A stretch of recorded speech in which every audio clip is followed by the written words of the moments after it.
मित्र हो, नमस्कार. मी राजेंद्र शहापूरकर आधुनिक केसरीत आपले स्वागत करतो. राज्यामध्ये सध्या महानगरपालिका निवडणुकीचा धुमधडाका सुरू आहे. आपल्या छत्रपती संभाजीनगर शहराच्या महापालिकेची निवडणूक सुद्धा याच 15 जानेवारी 2026 रोजी होत आहे. म्हणजे ही जी निवडणूक आहे ही 8वी निवडणूक आहे. तब्बल 5 वर्षाच्या गॅप नंतर होत आहे. आणि विशेष म्हणजे आपल्या शहराचे म्हणजे औरंगाबादचे छत्रपती संभाजीनगर असे नामांतर झाल्यानंतरची ही पहिलीच निवडणूक आहे. तर यापूर्वी औरंगाबाद शहरामध्ये 1936 पासून नागरी सेवा सुविधांसाठी नगर परिषद कार्यरत होती. म्हणजे माझ्या माहितीप्रमाणे आरब खान साहेब हे शेवटचे नगराध्यक्ष होते, काँग्रेसचे होते ते, आणि त्या काळामध्ये काँग्रेसच सगळं वर्चस्व होतं. पण 9 डिसेंबर 1982 ला या नगर परिषदेचे रूपांतर महानगरपालिकेत झाले आणि या नव्या महापालिकेची निवडणूक 17 एप्रिल 1988 रोजी झाली. आणि या निवडणुकीने ज्या आतापर्यंत जे वर्चस्व होतं काँग्रेसचं ते पार नष्ट केलं. हे याचे विशेषता आहे. म्हणजे आता 2026च्या 15 जानेवारीला जे निवडणूक होणार आहे ती 8वी निवडणूक. आतापर्यंत शहराला 22 महापौर मिळालेले, त्यात मोरेश्वर स्वामी, प्रदीप जयस्वाल, सुनंदाताई कोले, गजानन बारवाल, शीलाताई गुंजाळ, सुदाम मामा सोनवणे, विकास जैन, विमलताई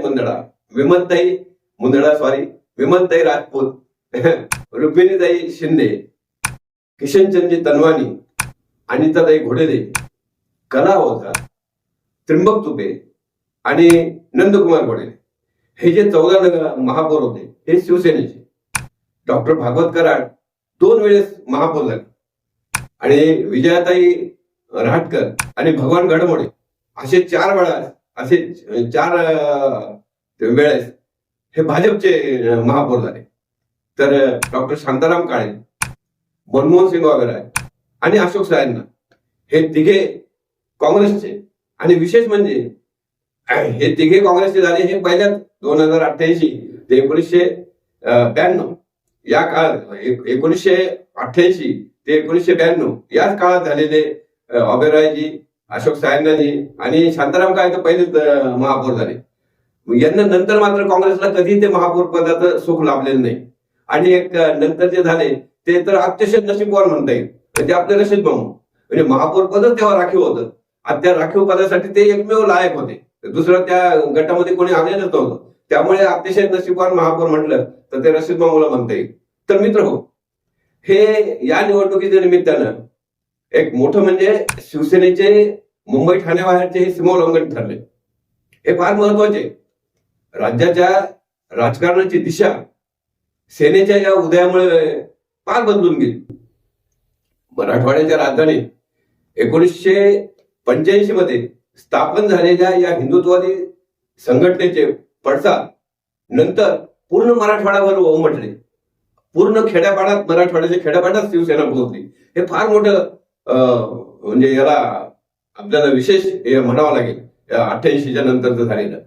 आणि नंतर जवळपास 88च्या निवडणुकीच्या नंतर जवळपास 30-35 वर्ष या शहरावर, या जिल्ह्यावर शिवसेनेचे एक हाती वर्चस्व होते. या साम्राज्याला, या शिवसेनेचा जो अभेद्य साम्राज्य म्हटलं जातं त्याला पहिला धक्का जर बसला तर 2019च्या लोकसभा निवडणुकीत बसला.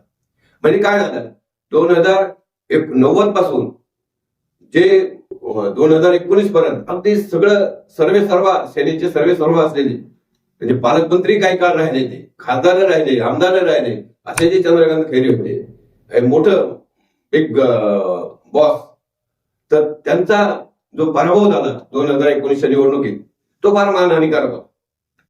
आणि हा जो एवढा मोठा धक्का होता की यानंतर सारखे धक्के बसत गेले. आणि आता तर काय झालं की एकेकाळी ही जी अभेद्य आणि अजेय वाटलेली शिवसेना, आज परिस्थिती अशी आहे की उद्धव बाळासाहेब ठाकरे आणि उपमुख्यमंत्री एकनाथ शिंदे या दोघांच्या नेतृत्वावर विभागली गेली आहे.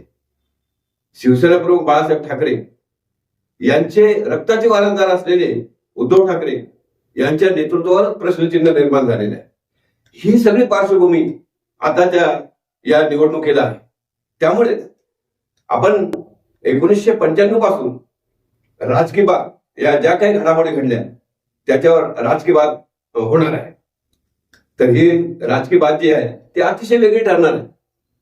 तर हा एपिसोड तुम्हाला कसा वाटला ते कमेंट करून जरूर कळवा, लाईक करा आणि हो, सबस्क्राईब नक्की करा. कारण राजकीय बाब मध्ये मी तुम्हाला जे काही सांगणार आहे, जे काही किस्से तुम्हाला ऐकवणार आहे ते तुम्हाला कुठे दुसरीकडे ऐकायला मिळणार नाही. त्यामुळे सबस्क्राईब करा. तेव्हा पुन्हा भेटूया. धन्यवाद. नमस्कार.